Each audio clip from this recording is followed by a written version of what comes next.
Hello दोस्तों, कैसे हैं आप लोग? अच्छे हैं दोस्तों। मैं प्रदीप त्रिपाठी क्वालिटी ट्रेनिंग के सेशन में आप लोगों का स्वागत करता हूं। दोस्तों, आप लोगों ने मेरी पिछली ट्रेनिंग देखी जो रिवर्क के ऊपर थी, जिसमें मैंने आपको बताया कि रिवर्क क्या होता है, रिवर्क कॉस्ट क्या होती है, रिवर्क की कॉस्ट को हम कैसे निकालते हैं, रिपेयर और रिवर्क में क्या डिफरेंस है और स्टेप बाय स्टेप कैसे हम रिवर्क प्रोसेस करें, ये हमने आपको बताया। दोस्तों, आपको ट्रेनिंग कैसे लगी आप अपने कमेंट्स बॉक्स में लिखकर जरूर बताइए। दोस्तों, आज जो ट्रेनिंग का विषय है वो इनिशियल सप्लाई कंट्रोल के ऊपर है, जिसमें मैं आपको बताऊंगा कि इनिशियल सप्लाई कंट्रोल क्या होता है, उसका उद्देश्य क्या है और स्टेप बाय स्टेप कैसे किसी पार्ट के इनिशियल सप्लाई कंट्रोल को हम कैसे मॉनिटर करें, कैसे कंट्रोल करें। दोस्तों ट्रेनिंग स्टार्ट करने के पहले मेरा आप लोगों से निवेदन है कि जिन भाइयों ने मेरा चैनल अभी तक सब्सक्राइब नहीं किया है वो मेरे चैनल को सब्सक्राइब कर लें एवं बेल आइकन को दबाना ना भूलें, ताकि जो मेरे वीडियो से रिलेटेड लेटेस्ट अपडेट है वो आप लोगों तक पहुंचती रहे। तो दोस्तों, आइए ट्रेनिंग को स्टार्ट करते हैं। दोस्तों, फर्स्ट पॉइंट है what is initial supply control, यानी कि इनिशियल सप्लाई कंट्रोल क्या है। Initial supply control is the establishment of documented procedures and controlling parameters for initial supply for new product और रिवाइज्ड प्रोडक्ट। मतलब किसी एक नए प्रोडक्ट या रिवाइज्ड प्रोडक्ट की इनिशियल सप्लाई के लिए पैरामीटर को कंट्रोल करना, डॉक्यूमेंटेड प्रोसीजर को इस्टेब्लिश करना ही इनिशियल सप्लाई कंट्रोल कहलाता है। मींस कि यदि कोई नया प्रोडक्ट है या कोई रिवाइज्ड प्रोडक्ट है जिसमें कोई रिवीजन हुआ है, चाहे वो ईसीएन हो चाहे पीसीएन हो, किसी भी प्रकार का अगर कोई रिवीजन है तो उसकी सप्लाई के लिए पैरामीटर जो है आपके उनको कंट्रोल करना और उसके लिए जो आपका डॉक्यूमेंटेड प्रोसीजर है, जो आपका प्रोसीजर है, जो आपका सिस्टम है, उसको इस्टेब्लिश करना ही हमारा इनिशियल सप्लाई कंट्रोल कहलाता है। दोस्तों, नेक्स्ट पॉइंट है दोस्तों purpose of initial supply control, यानी कि इनिशियल सप्लाई कंट्रोल का क्या उद्देश्य है। To establish a procedure for initial supply control, यानी कि इनिशियल सप्लाई कंट्रोल के लिए एक प्रोसीजर को इस्टेब्लिश करना इसका उद्देश्य है। एंड और to ensure that the controls required for initial supplies in the case of new product, change in existing product and process are established.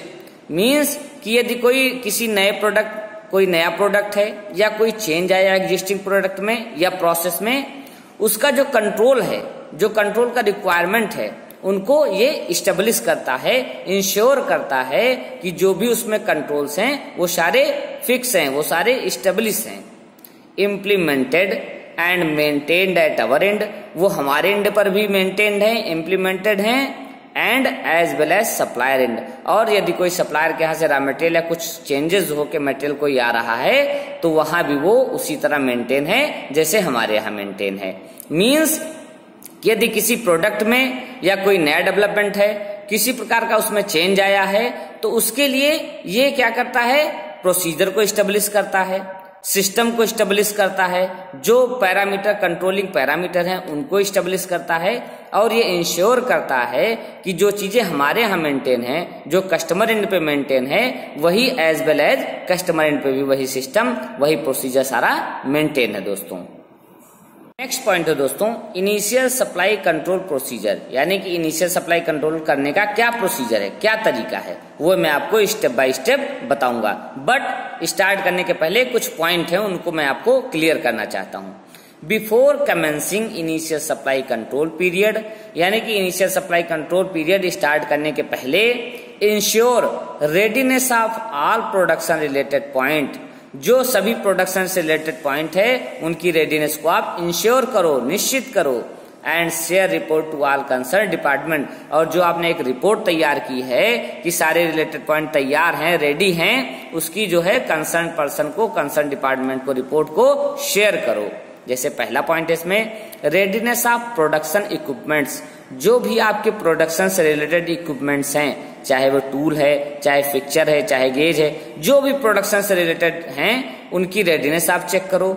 Inspection and testing equipment check करो, जो inspection या testing करने के लिए equipments हैं उनको आप check करो। Display of operation standards, work instructions and inspection standard etcetera. यानी कि जो आपके ऑपरेशन स्टैंडर्ड है वो डिस्प्ले होने चाहिए, जो वर्क इंस्ट्रक्शन है वो लाइन पे जहां आपको काम कर रहे हो वहां आपकी लगी हुई होनी चाहिए। एंड इंस्पेक्शन स्टैंडर्ड, जो आपके इंस्पेक्शन करने का जो स्टैंडर्ड है वो आपका डिस्प्ले होना चाहिए। नेक्स्ट है अवेलेबिलिटी ऑफ लिमिट सैंपल्स। अब आपको लिमिट सैंपल, जहां आप फाइनल पार्ट चेक कर रहे हो या जहां प्रेस शॉप में आप पार्ट बना रहे हो, उसका एक लिमिट सैंपल अवेलेबल होना चाहिए, वो जहां आप काम कर रहे हो वहां पर लगा होना चाहिए। Use of personal protective equipments, यानी कि जो पीपीज हैं आपके, जो पर्सनल प्रोटेक्टिव इक्विपमेंट्स हैं, उनका यूज कैसे करना है ये आपको अच्छी तरीके से पता होना चाहिए। मींस कि जब आप initial supply control period start कर रहे हो उस दौरान आपको जो ये मैंने सारे पॉइंट बताए आपको सारे कंसीडर करने पड़ेंगे, आपको सारे देखने पड़ेंगे कि ये एज इट इज जहां इनकी रिक्वायरमेंट है वहां है कि नहीं है, और इसकी रिपोर्ट जो है वो कंसर्न डिपार्टमेंट को आपको शेयर करना है कि ये सारी चीजें अपने स्थान पर हैं, ये सारी चीजें अवेलेबल हैं, ये सारी चीजें काम कर रही हैं। कोई इंस्पेक्शन या टेस्टिंग इक्विपमेंट से तो वो आपका अवेलेबल है और काम कर रहा है, उसका प्रॉपर कैलिब्रेशन हुआ है। दोस्तों इन सारी चीजों को आप वेरीफाई करोगे आपको जब initial supply control period start करना उसके पहले। दोस्तों फर्स्ट पॉइंट है इनिशियल सप्लाई कंट्रोल प्रोसीजर में production tools oblique gauges and customer approval of T1, T2 and T3 and pilot loss sample report handed over to production and quality department. Means कि जो आपका production tool है, gauge है, जो customer approval जो report थी आपकी T1, T2, T3 या पायलट लॉट की जो रिपोर्ट थी वो प्रोडक्शन और क्वालिटी डिपार्टमेंट को आपको हैंडओवर करना है। दोस्तों जैसा मैंने एक हैंडओवर शीट आपको दिखाया है जिसमें आप देख सकते हो पार्ट नेम लिखा है, पार्ट नंबर लिखा है, मॉडल है, कस्टमर है, डेट है। मींस आप जिस पार्ट की इनिशियल सप्लाई स्टार्ट कर रहे हो उसका आपका पार्ट नंबर लिखना है, पार्ट नेम लिखना है, मॉडल लिखना है, किस कस्टमर के लिए आप इनिशियल सप्लाई स्टार्ट कर रहे हो वो कस्टमर का नेम है, और क्वालिटी हैंडओवर डॉक्यूमेंटेड, जो जो आपने प्रोडक्शन या क्वालिटी को हैंडओवर डॉक्यूमेंटेड हैं वो सारी की एक लिस्ट लिखी हुई है। जैसे पार्ट की ड्राइंग है, प्रोसेस फ्लो डायग्राम है, कंट्रोल प्लान है, पीएफडी है, पीएफएमई है, गेजेस हैं। तो जैसे उनके स्टेटस ओके हैं, यस ओके हैं, रिसीविंग डिपार्टमेंट सिग्नेचर, जिस डिपार्टमेंट को आप दे रहे हो, चाहे वो प्रोडक्शन को दे रहे हो, चाहे क्वालिटी को दे रहे हो, चाहे टूल रूम को दे रहे हो, हर डिपार्टमेंट के आपको साइन लेने हैं। दोस्तों तो आपको क्या करना है, जो भी आपके टूल गेजेस वगैरह हैं एनपीडी के दौरान आपका पार्ट एनपीडी में चल गया, आपका पार्ट डेवलप हो चुका है, अब आप इनिशियल सप्लाई स्टार्ट कर रहे हो तो उसके लिए आप सारी चीजों को हैंडओवर दोगे प्रोडक्शन और क्वालिटी डिपार्टमेंट को, और उसके बाकायदा साइन लोगे आप। पॉइंट है दोस्तों, inform to all departments for announcing of ISC through ISC initiation sheet as per customer schedule. जैसे आपका कस्टमर का शेड्यूल है उस हिसाब से आप ISC जो आप initial supply control period start कर रहे हो, जिस पार्ट के लिए आप इनिशियल सप्लाई कंट्रोल स्टार्ट कर रहे हो उसके लिए जो आपके डिपार्टमेंट हैं उनको सबको आप इन्फॉर्म करोगे। किसके थ्रू आप इन्फॉर्म करोगे, ISC इनिशिएशन सीट, जो आपकी initial supply control initiation seat है उसके थ्रू आप हर डिपार्टमेंट को इन्फॉर्म करोगे कि हमारी इस पार्ट के लिए, इस मॉडल के लिए इनिशियल सप्लाई स्टार्ट हो गई है। जैसे मैंने आपको एक फॉर्मेट दिखाया है इनिशियल सप्लाई इनिशिएशन सीट का, जिसमें पार्ट नेम है, पार्ट नंबर है, मॉडल है, कस्टमर है, यानी कि जिस पार्ट के लिए आप इनिशियल सप्लाई स्टार्ट करें उस पार्ट का नाम, नंबर, मॉडल और कस्टमर का नाम। Start date of initial supply control, जिस दिन आप, जिस डेट को आप इनिशियल सप्लाई कंट्रोल स्टार्ट कर रहे हो वो डेट आएगी यहाँ। Propose date of initial supply control termination, जब आपको 3 महीने बाद करना है या 5000 पीस के बाद टर्मिनेशन करनी है वो एक प्रपोज डेट आपको यहाँ डालनी है। अब पॉइंट डिस्कस्ड, यानी कि इनिशियल सप्लाई कंट्रोल में आपको क्या क्या पॉइंट डिस्कस करने हैं, क्या क्या चीजें आपको मेंटेन करनी है, वो सारे आप यहाँ पॉइंट डिस्कस कर लोगे। जैसे मैं आपको एक एग्जांपल बता देता हूँ कि आपको हर 2 घंटे पार्ट को चेक करना है, पार्ट को 100% गेजिंग करनी है, पार्ट पे 100% मार्किंग होगी, पार्ट पे ऑपरेटर अपना नाम लिखे गया, तो जो जो पॉइंट आप डिस्कस करोगे वो सारे पॉइंट यहाँ आप लिख लोगे। दोस्तों फिर है information for initiation of ISC to concern department incharge. अब जिस जिस डिपार्टमेंट को आपने ये इंफॉर्मेशन दी है उस डिपार्टमेंट का नाम लिखोगे, उस पर्सन का नाम लिखोगे, उनके साइन लोगे और किस दिन को ये आप कर रहे हो, उस जिस दिन उनको आपने इन्फॉर्म किया है उस डेट को आप उनकी साइन ले लोगे, वो डेट आप आगे लिख लोगे दोस्तों। तो इस शीट के माध्यम से आप इनिशियल सप्लाई इनिशिएशन शीट को फिल कर सकते हो और बता सकते हो कि हमारी ये इनिशियल सप्लाई इस दिन स्टार्ट हो रही है दोस्तों। पॉइंट है दोस्तों, start production of new developed part and maintain record with defect occurring during ISC period. अब आपको क्या करना है, जिसकी आपको इनिशियल सप्लाई चलानी है, जिस पार्ट के लिए इनिशियल सप्लाई आप स्टार्ट कर रहे हो उसका प्रोडक्शन आपको स्टार्ट करना है एंड मेंटेन रिकॉर्ड, उसका रिकॉर्ड मेंटेन करना है along with defect occur during ISC period. जो आपकी इनिशियल सप्लाई कंट्रोल पीरियड के दौरान जो भी डिफेक्ट आते हैं उनको आपको सारा रिकॉर्ड करना है दोस्तों। जैसा मैंने आपको एक शीट दिखाई है जिसमें पार्ट नेम है, पार्ट नंबर है और मॉडल है, यानी कि जिस पार्ट की आप इनिशियल सप्लाई स्टार्ट किए हो उस पार्ट का नाम, नंबर और मॉडल। फिर है serial number, date, lot size, okay quantity, reject quantity, checked by inspector, sign quality engineer, observation, root cause, counter measure action, responsibility, actual date और इफेक्टिवनेस। मींस आप सीरियल नंबर 1 हो गया, जिस डेट को आप प्रोडक्शन स्टार्ट किए हो वो डेट आ गई। लॉट साइज, आपने कितना पीस निकाला, 1000 निकाला, 2000 निकाला, 500 निकाला, वो आप यहाँ लॉट साइज लिख दोगे। उसमें से आपने जैसे 500 पीस निकाला, उसमें से कितने ओके हुए, 450 पीस ओके हुए, 480 पीस ओके हुए या 5 के 500 पीस ओके हुए, तो जो ओके क्वांटिटी है वो ओके में लिख दोगे। अब जो रिजेक्शन उसमें से बना है वो आप रिजेक्ट क्वांटिटी लिख दोगे। जिस इंस्पेक्टर ने उस पार्ट को चेक किया है उसके साइन होंगे, जिस क्वालिटी इंजीनियर ने उसको वेरीफाई किया है उसके साइन होंगे। ऑब्जर्वेशन, यदि कोई ऑब्जर्वेशन निकलती है, कोई रिजेक्शन है तो आप ऑब्जर्वेशन भरोगे। रूट कॉज, किस वजह से रिजेक्शन निकला वो रूट कॉज आपको फिल करना है और उस पर आपने क्या काउंटर मेजर एक्शन लिया, यानी कि क्या आपने उस पर एक्शन लिया जिस वजह से रिजेक्शन आया था, वो आप यहाँ काउंटर मेजर एक्शन लिख दोगे।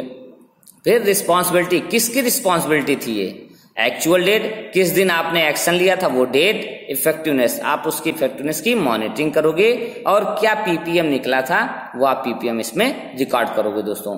तो इस हिसाब से जो भी आपकी इनिशियल सप्लाई में पार्ट बनेंगे उन सब की आप इस शीट के थ्रू आप रिकॉर्डिंग कर सकते हो। जो भी डिफेक्ट उस दौरान आए उनकी सबकी मॉनिटरिंग कर सकते हो, उन सबका एक्शन निकाल सकते हो और पीपीएम निकाल सकते हो दोस्तों। नेक्स्ट पॉइंट है दोस्तों, initial supply control to be followed at supplier and for BOP parts. यानी कि इनिशियल सप्लाई कंट्रोल जो है, अगर आपका कोई बीओपी पार्ट से कोई नया पार्ट आ रहा है जिस पार्ट में कोई लग रहा है, यानी कि कोई नया डेवलपमेंट पार्ट है उसके लिए कोई बीओपी पार्ट है, तो सेम जैसा आप इनिशियल सप्लाई कंट्रोल अपने यहाँ फॉलो कर रहे हो वैसा वो सप्लायर एंड पे भी फॉलो अप लोगे, उसका फॉलो अप करोगे वहां भी। Part should be properly identified, और जो पार्ट सप्लाई एंड से आ रहे हैं वो प्रॉपरली आपके आइडेंटिफाइड होंगे दोस्तों। नेक्स्ट पॉइंट है 5वां point, the initial part shall be checked for critical parameter as per work instruction and additional control point shall be applicable for initial part. यानी कि जो आपके इनिशियल पार्ट हैं जो उसमें क्रिटिकल पैरामीटर हैं वो आप एक WI बनाओगे, उस WI के हिसाब से आप उस पार्ट को चेक करोगे।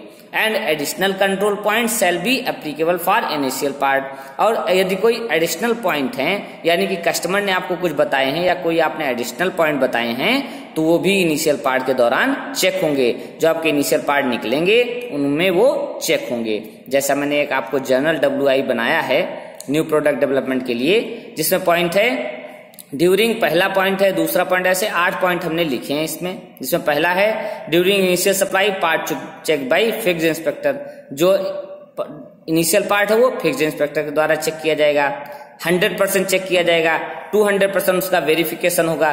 तो हमने सारे पॉइंट इस WI में लिख दिए हैं। ऐसे आपके जो क्रिटिकल पॉइंट्स होंगे वो सारी एक आप WI बनाओगे और उसी हिसाब से आपको इनिशियल सप्लाई के दौरान जो भी पार्ट बन रहे हैं आपके, जो भी आपके पैरामीटर डिसाइड हैं वो सारे चेक होंगे दोस्तों।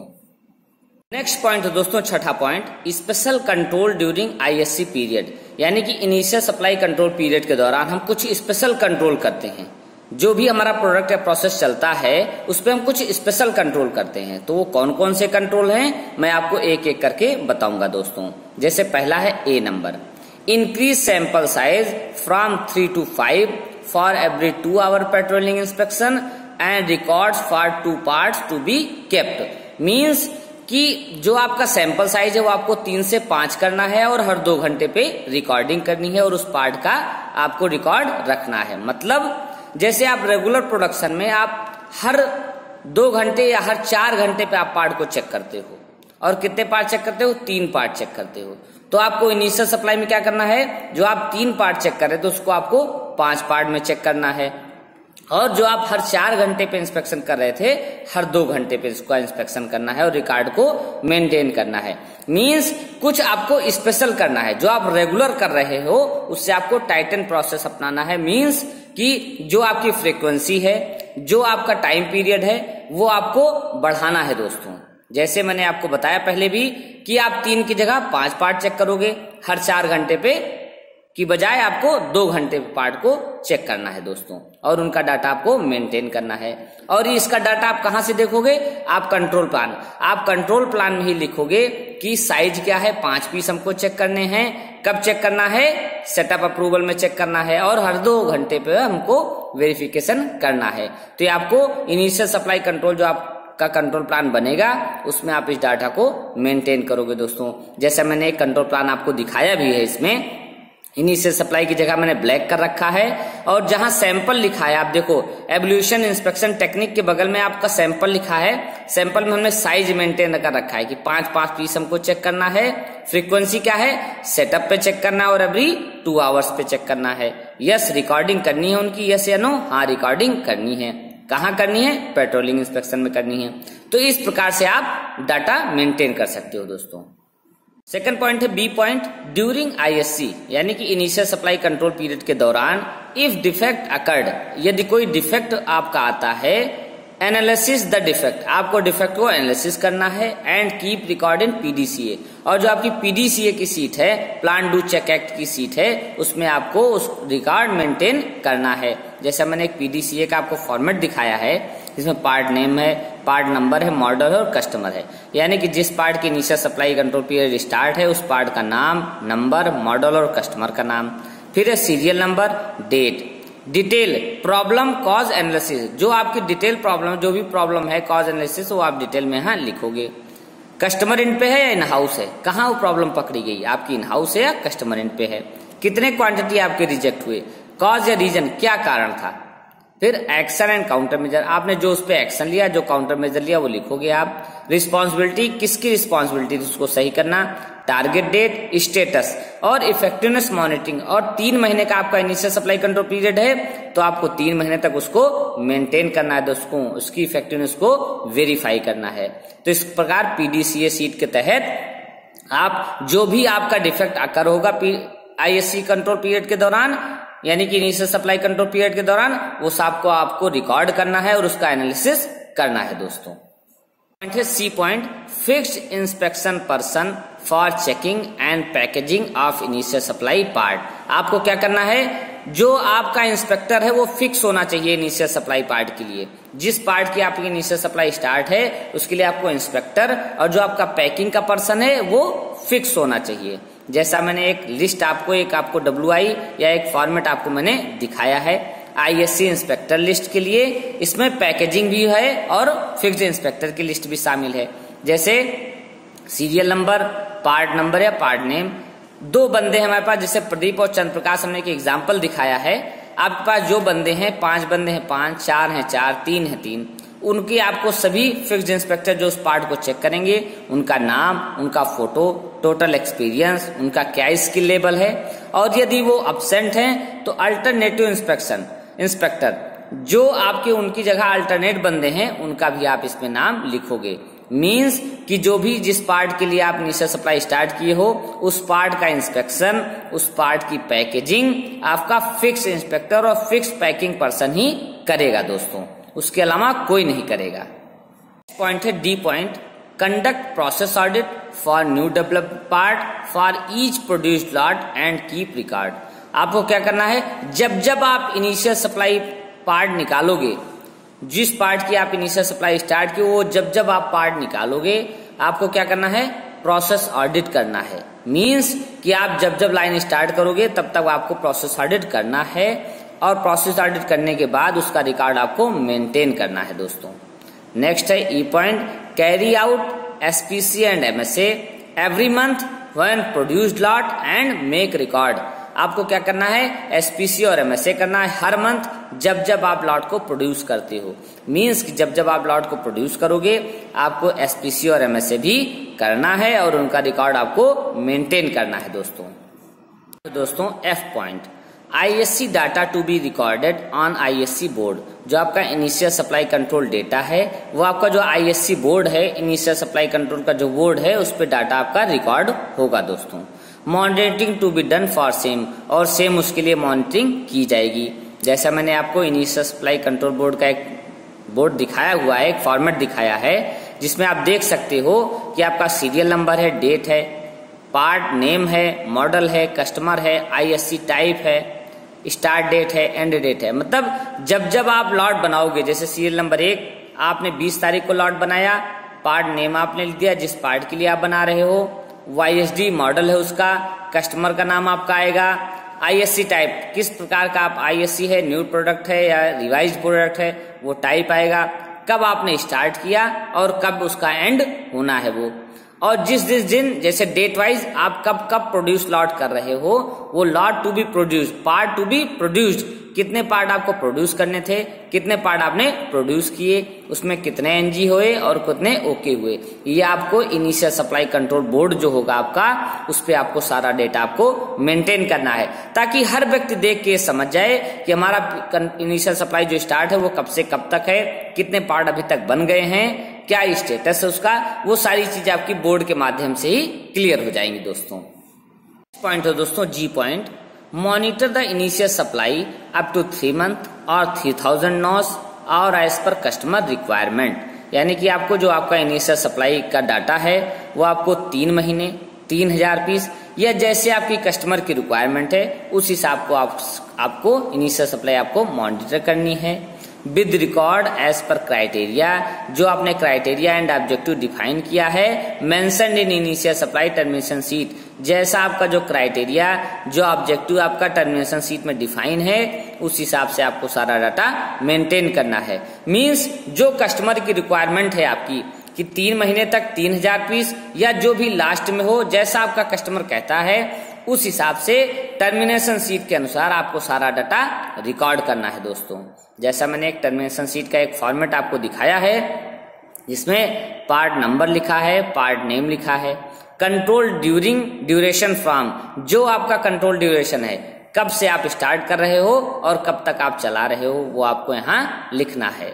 फिर एक्सटेंशन, यदि कोई एक्सटेंशन हो जाता है मींस कोई प्रॉब्लम आई जिसकी वजह से आपका बढ़ गया तो आप यहाँ वो भी डालोगे। रीजन क्या था एक्सटेंशन का वो।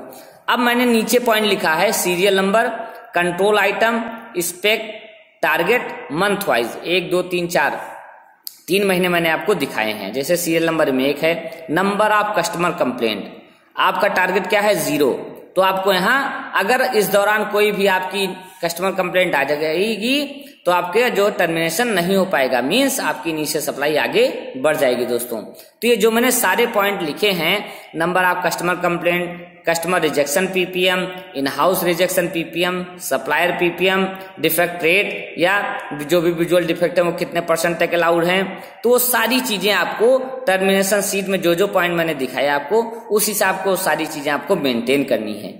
यदि कोई आपका पॉइंट मेंटेन नहीं होता तो आपको एक्सटेंड करना पड़ जाएगा, आपका एक्सटेंशन हो जाएगा इनिशियल सप्लाई कंट्रोल का। तो इस प्रकार से आप इनिशियल टर्मिनेशन शीट फिल करो दोस्तों, और जब ये सारे पॉइंट आपके मीट हो जाएंगे तभी आपकी इनिशियल सप्लाई टर्मिनेशन होगी दोस्तों। नेक्स्ट पॉइंट है दोस्तों 7वां point, after termination of initial supply control take part in regular production. जब आपकी इनिशियल सप्लाई कंट्रोल का टर्मिनेशन हो जाएगा तब आपको पार्ट को रेगुलर प्रोडक्शन में लेना है। मींस जैसे मैंने आपको पिछली स्लाइड में दिखाया था कि जो भी टर्मिनेशन शीट की रिक्वायरमेंट है, जब वो सारी रिक्वायरमेंट हमारी फुलफिल हो जाएंगी, पार्ट 3 महीने सप्लाई एंड पर पहुंच जाएगा या 3000 पीस या जैसा कस्टमर की रिक्वायरमेंट है, उसके बाद जब टर्मिनेशन शीट फिल हो जाएगी, टर्मिनेशन हो जाएगा, तब आपका पार्ट जो है वो रेगुलर प्रोडक्शन में आ जाएगा दोस्तों। तो दोस्तों आज की ट्रेनिंग में आपने देखा कि इनिशियल सप्लाई कंट्रोल क्या होता है, इनिशियल सप्लाई कंट्रोल के क्या उद्देश्य हैं और स्टेप बाय स्टेप मैंने आपको बताया कि जब आपका कोई पार्ट इनिशियल सप्लाई कंट्रोल में आता है तो उसको कैसे कैसे हमको मेंटेन करना है, क्या क्या उसके लिए रिकॉर्ड बनाने हैं, क्या क्या डेटा मेंटेन करना है दोस्तों। तो दोस्तों आज की ट्रेनिंग आपको कैसी लगी आप अपने कमेंट्स बॉक्स में लिखकर जरूर बताइए। दोस्तों पुनः जिन भाइयों ने मेरा चैनल अभी तक सब्सक्राइब नहीं किया है, मेरा उनसे निवेदन है कि आप मेरे चैनल को सब्सक्राइब करें एवं बेल आइकन को दबाना ना भूलें। साथ ही साथ दोस्तों एक और रिक्वेस्ट है कि आप मेरे वीडियो को अधिक से अधिक अपने दोस्तों को फॉरवर्ड करें ताकि हम लोग से अधिक लोग जुड़ सकें। थैंक यू दोस्तों।